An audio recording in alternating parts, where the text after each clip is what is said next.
our opening prayer to be led by Honorable Julius Cotto. Please remain standing for our national anthem. And our Sangguniang Panlungsod member state will be led by Honorable Tina Kasama. In the name of the Father, the Son, and the Holy Spirit. Dear Lord, thank you for the goodness and mercy that we receive every day. We thank you that we have found employment. We are here today to discuss topics that will move this establishment forward. Come and take center stage in this meeting. Give us new ideas to be able to stand head and shoulders above our competitors. Grant us the wisdom to make this meeting productive. Remove any distractions that will make this meeting unproductive. We start with you and we will end with you. Glory be to the Father, and to the Son, and to the Holy Spirit. Such as the day and the Son, and how the world without end. In the name of the Father, and the Son, and the Holy Spirit.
The councilors.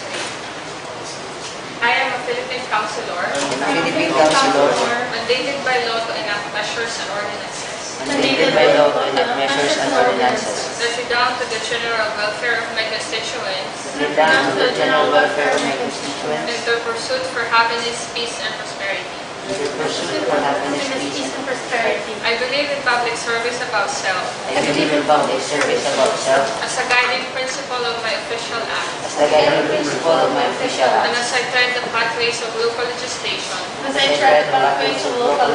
May the Almighty guide my mind and heart. That I shall be true to my constituents and to the Filipino people. Please take your seats. Mr. Secretary, can you hold the roll? Honorable Victor Elton. Present. Honorable Maria Rosilio. Present. Honorable Prince Byron Gibuy. Honorable Dr. Ana Catalina Casada. Present. Honorable J. Anthony Lizano. Honorable Engineer Amel Triarato. Honorable Gleisio Bilchu. Honorable Sergio Gilbert Siliscoto III. Present. Honorable Ira Edio Limbawan. Present. Honorable Attorney Catherine N. Pinday. Honorable Rene Levy Alonso Jr. Honorable Milano Anita. 1, 2, 3, 4, 5, 6. Mr. Presiding, Madam Presiding Officer, 8 esteemed members are present and listeners to the forum. You may proceed.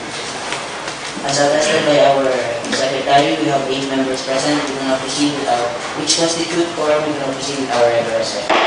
Next item, Mr. Secretary. Now, to the approval of order business. Madam Assistant Floor Leader, Honorable Limbawan. Honorable Presiding Officer, Yes, Honorable. may I have the floor, please? You have the floor. I would like to request Honorable Chairman if we could accommodate the presence of our finance managers on the part of our order of business under other matters, because for me as a new councilor in this batch, I don't have full knowledge as to our financial status of the city government of Borongan. And this request is also reinforced because most of our items being treated by the Sangguniang are items that require financial considerations. And it would be, I believe, proper, sound if we will be given an opportunity by our finance managers to provide us information related to financial status of the city of Borongan. It make us be prepared, and it will caution us somehow for our financial requests that might be requested in this chamber. Having said that suggestion, if in case we will be dealing a lot of time in treating other items, it will be okay for me if, while it will be integrated in today's agenda, that it would be discussed in some other time. But if we could have time today, so I would also be amenable for that. I just find it relevant that as we start our new chapter for this batch of Sangguniang Panlungsod members, that we will be able to be updated of our financial status for the city government of Borongan. Thank you, Honorable Chairman. It's a good point, especially to the newly elected city councilor. Yes, Honorable Arago. Thank you.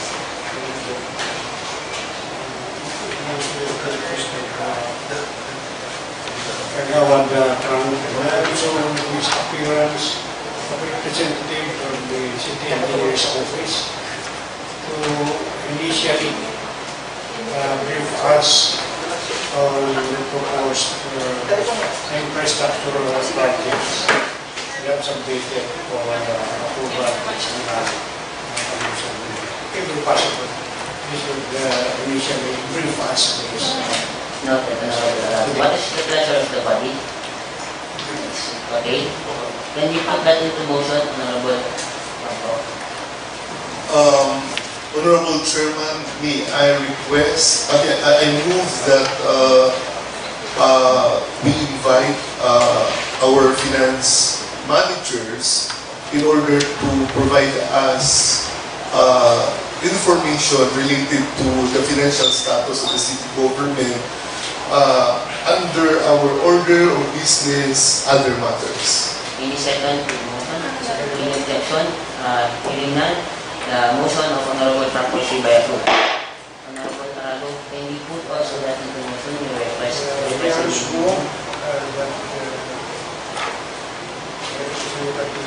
the city engineering office for the system to initially brief us on the submitted proposed infra projects at highlighted. Any second to the motion? Second. Hereby seconded and no objection, the motion is hereby approved. Any additional amendments to our order of business?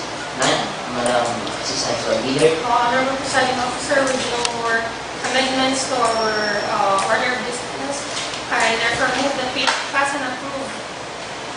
We approve our third regular session order of business. Any second to the motion? Any objection? Hearing none, our order of business is hereby approved. Next item, Mr. Secretary. Yeah, move on to the reading and consideration of minutes of the first regular session held last July 13, 2022. I believe the minutes was emailed to your respective email addresses. Any comments with regards to our session during our inaugural session? None? Honorable Officer, point of order. I believe we have already approved our minutes for our inaugural. First, SA, do you have a copy of our first regular session minutes? I don't have a copy of the first one. It was emailed to you. Like, But you have available the copy. Second and inaugural. yes, Honorable. Honorable Presiding Officer, having no copy of our minutes during our first regular session, I therefore move that we first lay this on the table. Any second to the motion? Any objection? Our minutes for our first regular session is here laid on the table. Next item, Mr. Secretary. Okay, let us move on to item number 9, time of business. I will read the status report of those proposed two decisions are assigned to respective committee, but as not yet been applied. Committee on Games and Amusement and Entertainment regarding ordinance prescribing rules and guidelines for the establishment, operation and maintenance of public arenas and their centers, and regulating regular cockfighting and stag deliveries in the city of Borongan. It was referred to that committee in July 30, 2022. Next item. Yes, Honorable Escoto. Thank you, Honorable Chairman. The Committee on Games and Amusement was supposed to have a committee meeting last week, but with conflicts on schedule, the chairman decided to move the meeting on a later date. We will give updates to lang po mini schedule. Okay, that's noted, Honorable Escoto. Next item. And for the record, Honorable Chairman, as your acting Vice Mayor, I was able to receive a letter from the office of Honorable Philip Choi signifying his non-attendance to our session today because of he is not feeling well. So noted. And that's for the record. Thank you, Honorable Franco, for that information. We can now proceed to our next item. Committee on Health and Sanitation regarding ordinance providing for a community-based mental health program delivery system in Borongan City and appropriating the necessary funds therefore. It was referred to that committee on July 2022. Yes, the committee chair now, Honorable Nakasala. Thank you, Honorable Presiding Officer. This ordinance was proposed during our 5th Sangguniang, and we already conducted several committee meetings, and right now we are still on the process of amending and updating our final drafts for our ordinance, since there were a lot of suggestions from our resource speakers. And once the ordinance has already been amended and updated, we will conduct public hearing very soon, because we included a penalty clause on this ordinance. So thank you. Let's go. Thank you, Honorable Sada, for that update. Hopefully this ordinance will be passed soon because this is so important. Before we proceed, I would like to acknowledge the presence of our acting mayor, Honorable Eman Songo. Thank you for gracing our regular session. Next item. Committee on Social Welfare regarding an ordinance providing monthly cash aid to eligible persons with disability for connectivity residents of Borongan City, appropriating funds therefore and for other purposes referred on July 22. Our committee chairman on social welfare. Honorable Presiding Officer, I haven't scheduled a committee meeting yet regarding this matter, but seeing the urgency of this ordinance para paghatag ng itahing cash aid to our PWDs in Borongan, I am scheduling a committee meeting next week. So to my committee members, ito social welfare. I'll just send the communication letter. Thank you. That's good, Honorable Limbawan. Thank you for that update. Next item, Mr. Secretary. Committee on Education regarding proposed amendment of the City Ordinance number 241, an ordinance granting allowance sa Borongan senior high school and college students, additional probation gratification allowance sa Borongan students learners enrolled under the alternative learning system required on July 22. Thank you, Mr. Secretary. Yes, the Committee Chairman on Education, Honorable Paco. Thank you, Honorable Presiding Officer. We were able to receive the referred item being requested by our Honorable Mayor for the amendment of the ordinance, City Ordinance number 241, ordinance granting allowance to the Borongan Senior High School and college students and providing funds thereof. And the amendment, the proposed amendment is to simply to include alternative learning system students as part of our beneficiaries. So yesterday, it was Tuesday, in the afternoon, we conducted a committee meeting so as we will be able to respond fast and timely to address the request of our Honorable Mayor. If I may be allowed, I'm going to read our committee report. Proceed. Okay. Committee on Education, we have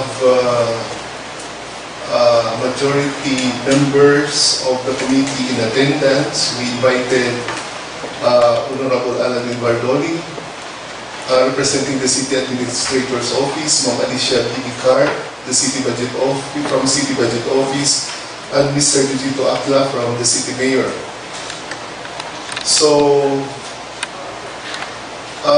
as detailed of our committee, a committee meeting was held on July 26, started on 2:15 in the afternoon, and of course attended by mentioned resource speakers and members I earlier said. During the committee meeting, the committee chairman presented the proposed amendment from the chief executive to integrate the alternative learning system students as part of our beneficiaries. May a typographical error, anyway, we will correct this one. To amend Ordinance number 241, granting allowance to the Borongan Senior High School and college students and providing funds thereof.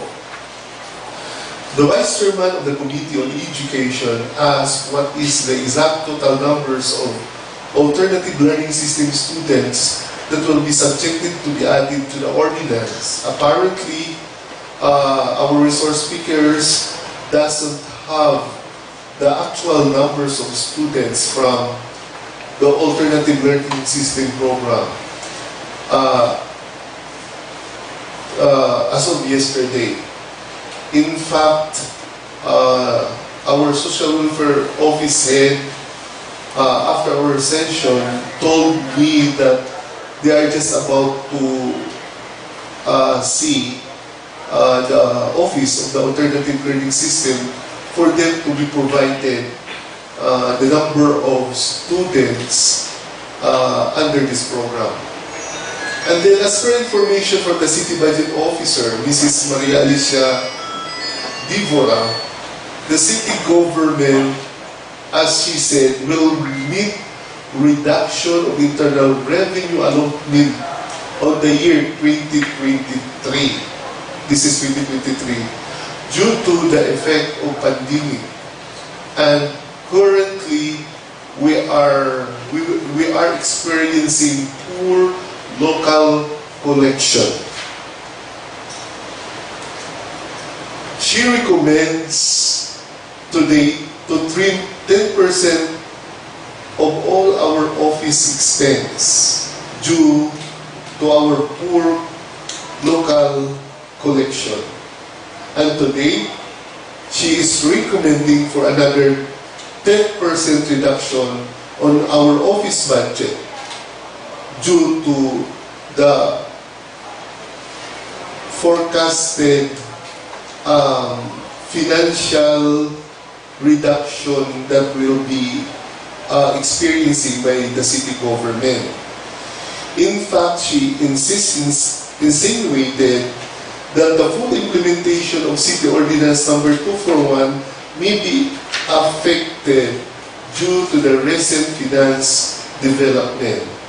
She further hinted that the integration of the new beneficiaries in the City Ordinance 241, as expressed in the proposed amendment, is not advisable because of the above-mentioned grounds. The committee chair asked Mr. Jujito Akla, representing the city mayor, and she told us that she exactly know the hindrance that might be faced in this proposed amendment. And she confided with us that that he himself was able to talk with our finance managers, and he has been given full information as to the financial status of the city government. And he advised that we have to wait for our city mayor to be able to report to the city government and be in his office, so as he will be given a chance to confide this matter. He told us that the city mayor will be arriving this coming Thursday or tomorrow, and then he requested that there will be no categorical position that will be decided by the committee until such time that he will be able to discuss this matter with the Honorable Mayor and present it with him the financial considerations that will be needed with this proposal. Thus, the committee hereby recommend that the said agenda will be posted and be tackled again next meeting, and then when the mayor arrives. With no other matters to discuss, the committee meeting was adjourned at 3:07 in the afternoon. Thank you, Honorable Franco, for the status report. Just an observation, I believe this is just a status report, not a Yes, committee report, because if this is committee report, it should be included in our agenda. Any comments? Yes, Honorable Ado, ABC President. This is the case, Honorable Presiding Officer. There is no need to amend. There is no need of amendment of this ordinance because there is no plan to support. It has been said by the budget officer that our office funds would be lower. So there is no need of adding another problem for that debate. I consider that committee report okay. Thank you, Honorable. Yes, Honorable Franco. I found, yes, Honorable Presiding Officer, the observation of Honorable Ador is proper and sound, but I would like to take you back to the recommendation of the committee that we hold the final decision, the committee final decision until such time that the Honorable Mayor will be around, so as he will be talk will be said. Ma'am Alice Nicard also told us that it is also important to discuss this matter to our Honorable Mayor because he might have other financial options to support this amendment. So siguro kung okay lang po iyo, as ka ada kita status report laan kay mag-hold pa kami ng another committee meeting. After siguro, itong executive department will discuss this matter in its finality. Yes, Honorable Council. Anyway, this is not just the final committee report, so we can settle the matter during their committee meetings. Can we proceed to our next item? Any comments? Hearing none. Next item. Yes. Before I proceed, siguro, naging significant at aming committee meeting with Honorable Laming and Honorable Arago kay as a dapat nga nag-open up na kinahanglan talaga maka-istorya natin ang ating mga finance managers kay magdadagdag pa kita yung mga agenda that will require financial support. So, maupay atin para magkamay-ari kita substantial, grounded decision making. We should be oriented into financial status of city government as our reference with ating decision. Thank you po. That is a good point, Honorable Franco. Anyway, our offices are also affected with this matter because siguro yung ating office budget, may iba ng biyak, hindi ka lang po siya. Thank you. And along with this, kung siguro last na lang, kay relevant panliwat ini, siguro I will be proposing na dahil parte of internal rules, hiupod po natin itong whenever mga request for financial consideration,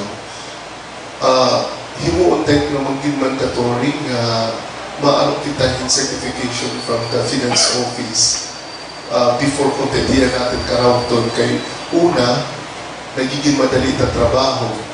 Di na kita nag-invite tayo by seeing the request kung wala akong may ada. So, di rin nangyayari, hindi ito mag-inalistorya.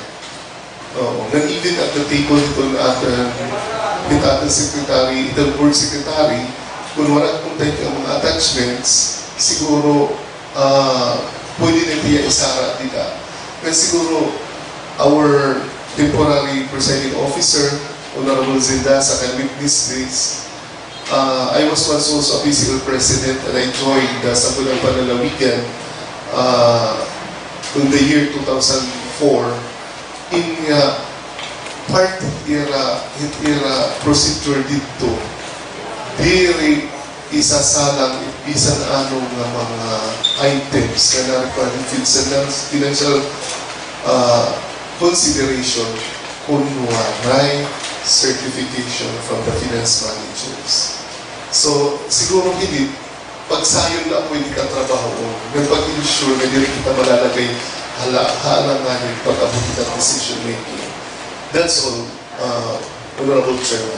That is a good observation, but for the information for everybody, during the previous set of Sangguniang Panlungsod Borongan, we are requiring to submit a certificate of availability of funds whenever there is a request from our executives for that. Yes po, we will continue that. Thank you. Any comments? Any hearing none? Next item, Mr. Secretary. No more on item number 11, new business by proposed ordinances. We have a proposed amendment of an ordinance regarding the project title and project cost from improvement of Surf City in the amount of 2,500,000 and public parking area and garbage for Surf Rate Factor and Byway Boulevard 2 million to public parking area and garage for Surf Rate Factor at Barangay A, Borongan City at 2 million.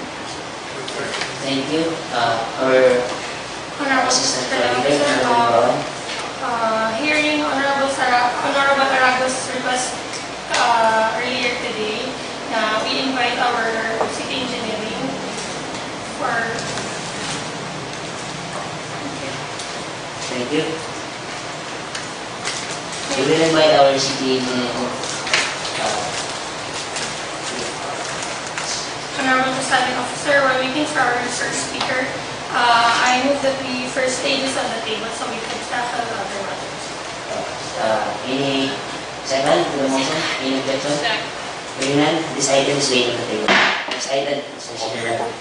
proceed to propose ordinance number 2, an ordinance strengthening participatory governance in the city of Borongan through empowerment of civil society organizations, establishing people's council, prescribing its powers and functions, and providing for the participation in the local bodies and similar workflows. Assistant Leader, Honorable Honorable Bawan. Presiding Officer, Honorable Chu being the proponent of this ordinance, I move that we refer this matter to the Committee on Trade, Commerce, Industry, and Consumer Protection, Labor, and Employment, chaired by Honorable Reverend Chu for further discussions. Any objection? It has been seconded. Hearing no objection, the proposed ordinance is hereby referred to Honorable Chu's. Next item, Mr. Secretary. Proposed Borongan Tomorrow's Health Ordinance, Youth and Sports Development Body, Butoy Law, proponent Honorable Escoto, Honorable Bawan. Honorable Presiding Officer, this proposed ordinance was proposed by Honorable Escoto. I believe that this ordinance belongs to the Committee on Youth and Sports Development, chaired by Honorable Maylan Hermino. So I therefore move that we first refer this matter to the Committee on Youth and Sports Development for further discussions. Any comments? Any objection? Any second to the motion? It has been seconded. The proposed Borongan Tomorrow's Youth Ordinance or the Butoy Law is hereby referred to the Committee on Youth and Sports. Next item. Proposed Underground Cabling Ordinance, proponent Honorable Escoto, Honorable Bawan. Honorable Presiding Officer, proponent is again Honorable Escoto. I therefore move that we refer this matter to the Committee on Information Technology and Communication, chaired by Honorable Sergio Escoto. Any second? Yes, Honorable Escoto. I think that the proposed ordinance should belong to the Committee on Public Utilities. People's and Works, we can take conversion parameters. Yes, it's been put. Honorable Presiding Officer, Yes, it's only with the proponent that we tackle this proposed ordinance with a joint committee on public utilities and information technology. It's okay. Joint committees. Any objection? Any second to the motion? It has been duly seconded. The proposed ordinance is hereby referred to the joint committees. Next item, Mr. Secretary. Proposed amendment of Local Agricultural Ordinance, additional appropriation in the Local Agricultural Ordinance to specifically include private and government employees in the local powers. Honorable Bawan. Honorable Presiding Officer, I move to refer this matter to the Committee on Agriculture, chaired by Honorable J. Anthony. Any second to the motion? Objection? Hearing none, the proposed amendment of the Local Agricultural Ordinance is hereby referred to the Committee on Agriculture. Next item. We have proposed resolution. First, to pass an approved resolution granting authority to the City Mayor to enter into a MOA between the City Government of Borongan and Eastern Samar State University regarding the development of an Android mobile application that shall serve as a data entry platform for the digitalization of inhabitants' registry and the migration of 61 barangays of Borongan. Honorable Bawan. Honorable Presiding Officer, I believe that we have a visitor from the Office of the population for him to answer our queries. I therefore move that we first temporarily suspend our internal rules of procedure so that we can ask questions to our resource person. Any second to the motion? Our IRP is divided, temporarily suspended. Good morning, sir. Morning. Please state your name and you have the floor. Thank you, sir. My name is Borongan Jr., Population Program Officer from the Population Office. I am representing my boss, Sir Marcos Cortado. You have the floor. Yes, Honorable Franco. Honorable Presiding Officer, I'd like to manifest that this requested resolution is not controversial, I believe. This is more on, I believe it is sound, it is needed, it is current, and it is responsive somehow to the need of time. So as the City Population Office will be able to perform and conduct their work as required and mandated by the National Office, and will be able to address what we need at the ground. My only question, Sir Floro, is in drafting this memorandum of agreement, were you able to have meetings with technical persons from the Eastern Samar State University? I think that's my question. Yes, Your Honor, we have conducted series of meetings in the preparation of this MOA in accordance with the realization of this endeavor. And it is good to hear from the issue that they are willing to help in the realization of this project. And for the, as related also in city charter, that we are ready to establish a data bank. We need this kind of program. So this is less costly than employing a software manager, software creator for us to have this software. So this is our initiative of the City Population Office. Go ahead. Further, Honorable Presiding Officer, at my end, I understand the relevance of this proposal, but for the sake of those members of the council that needs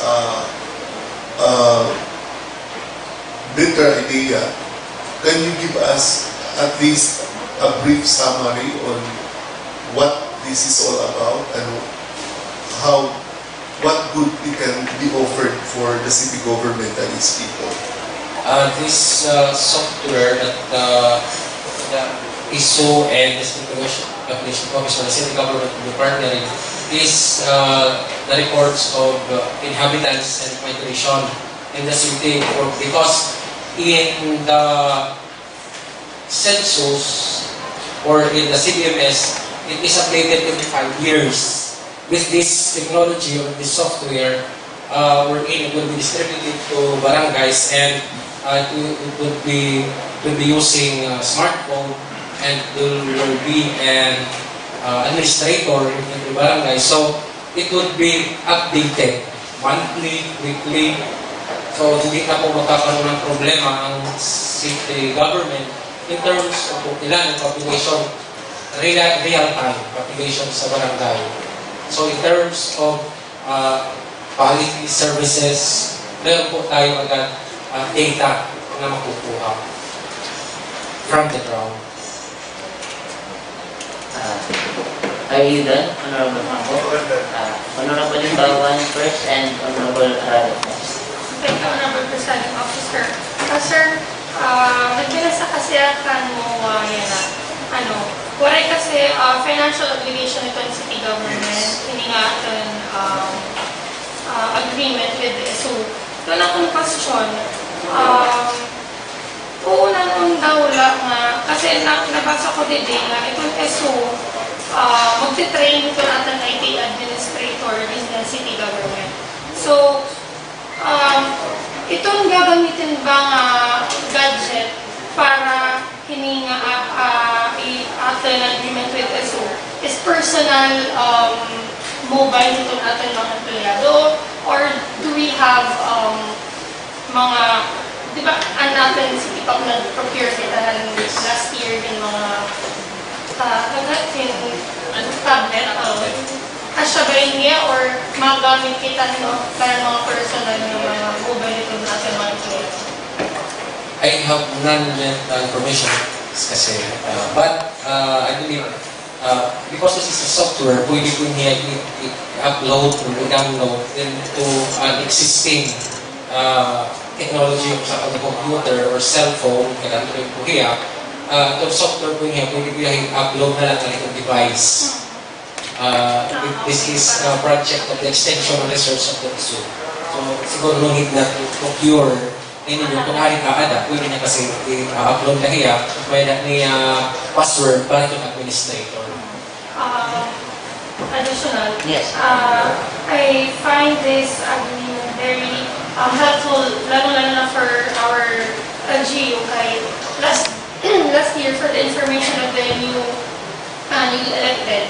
Nag-inquire na kami at sa SU nga makipag-tie up para magkamay-ada kitahin digitalized na transactions din niya CP. And darod ako at ito nga amang kailangan tapungan yung software. Tapos, seeing nga atin mo with them, mawaray financial obligation itong city government, I have no objections kung ipapastain na atin mo. Thank you, Honorable President. Thank you, Honorable Bawan. Yes, Honorable Arado, the next, Honorable Anak. Permanent station, thank you, Mr. Permanent station is relative to the wearing of our Bawan. You will notice may drop MOA on the part of the city government.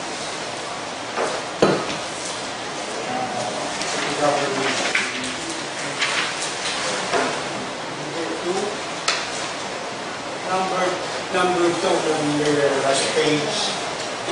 Any expenses incurred in the performance of the terms and conditions of the agreement shall be sole responsibility of its partner. This is very broad. Mga financial obligations ng kada partner dapat. It should be specified, specific. Kasi in the long run, as long as we will be partners, expenses will crop up. And it's not well defined ang doktor na kita. ISO and PO of this.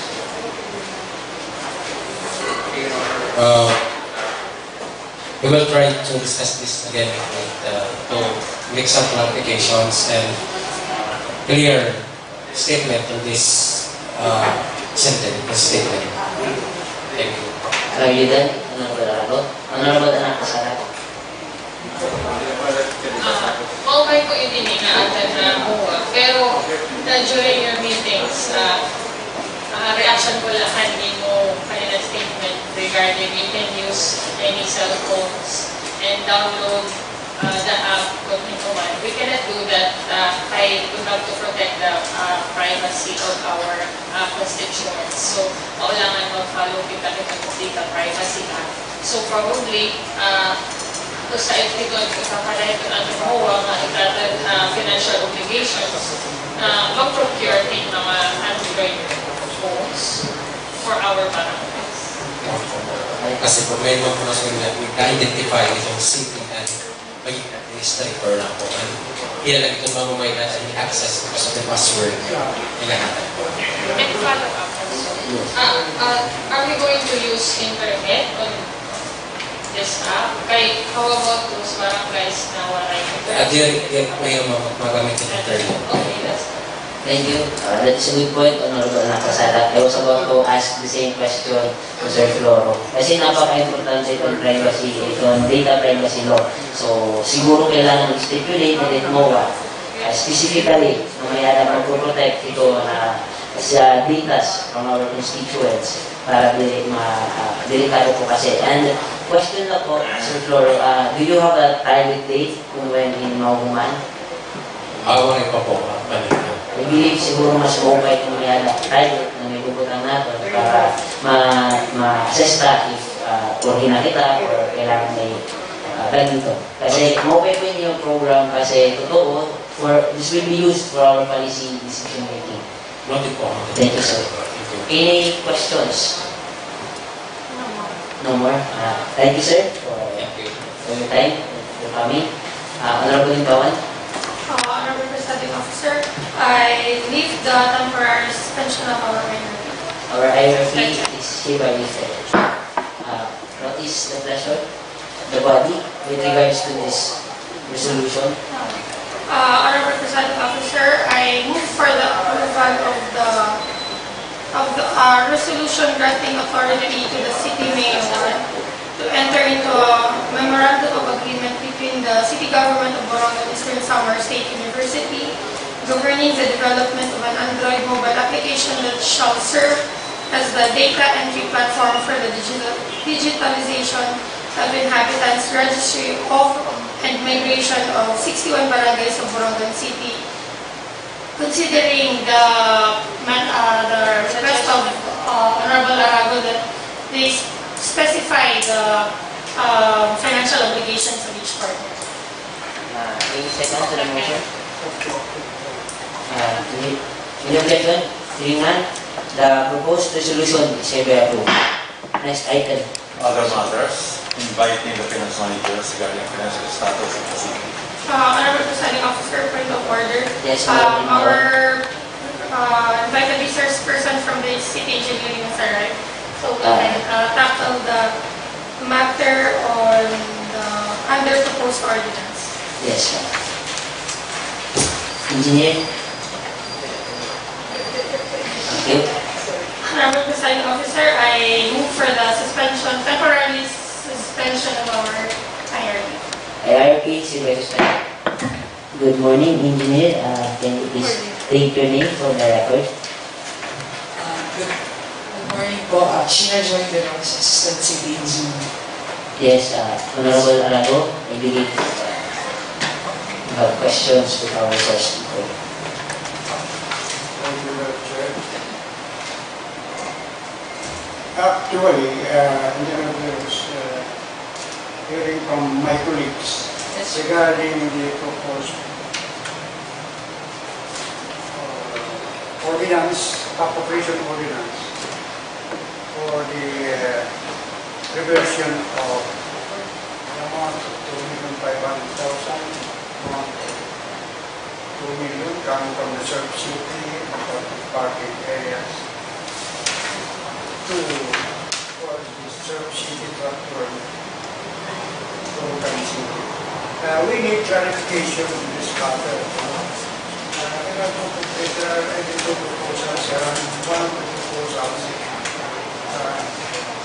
the 800,000 also for the two bits lighting at Barangay Lakala, which is also being reverted to installation of solar lights to the center highlight of the board. Yes, would you enlighten us on this proposed project? Honorable Arago, yung na garage, public parking and circulate for air. And so the kanya original budget was 2 million. Tapos, may na po kasi mga item na yung additional ni Mayor, mabutangan yung admin office as well as kaming PNP. Tapos kulang po ang budget. So, asya ko nga i-align na nag-propose i-align na improvement of Surf City and 2.5 million.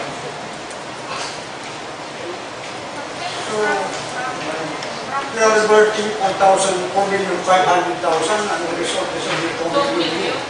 Yes, Honorable Presiding Officer, I think may typo error ito sa ating order of business. 2.5 million. Space here. From the letter, it's written. 1 minute recess. Next item, Mr. We'll Secretary. go back to the reading consideration of the minutes of the first session held last July 13, 2020. Honorable Limbawan.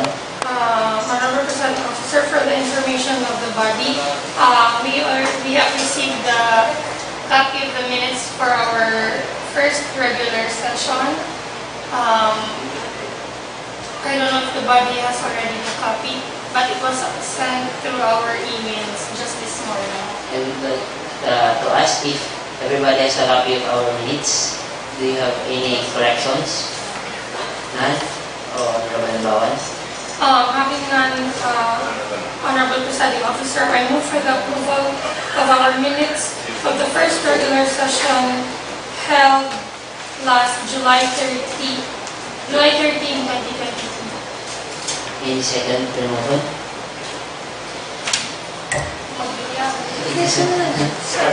It is seconded, and our minutes for July 22 is here. 13. July 13 is hereby approved.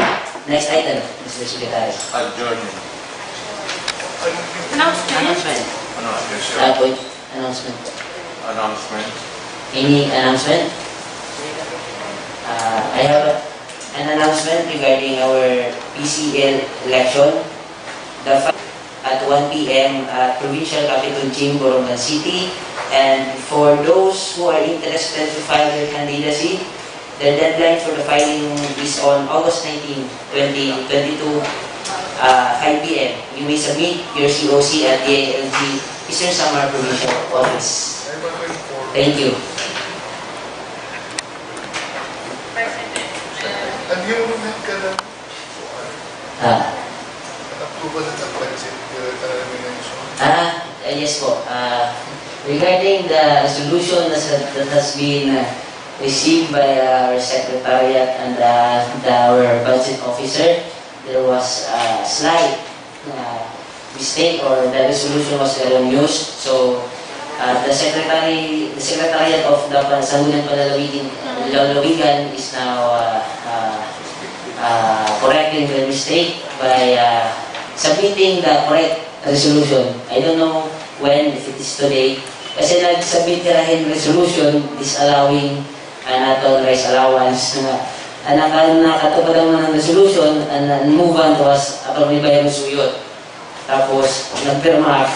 Tapos, sa rin ko, I was there. I was present during the session and approval and budget.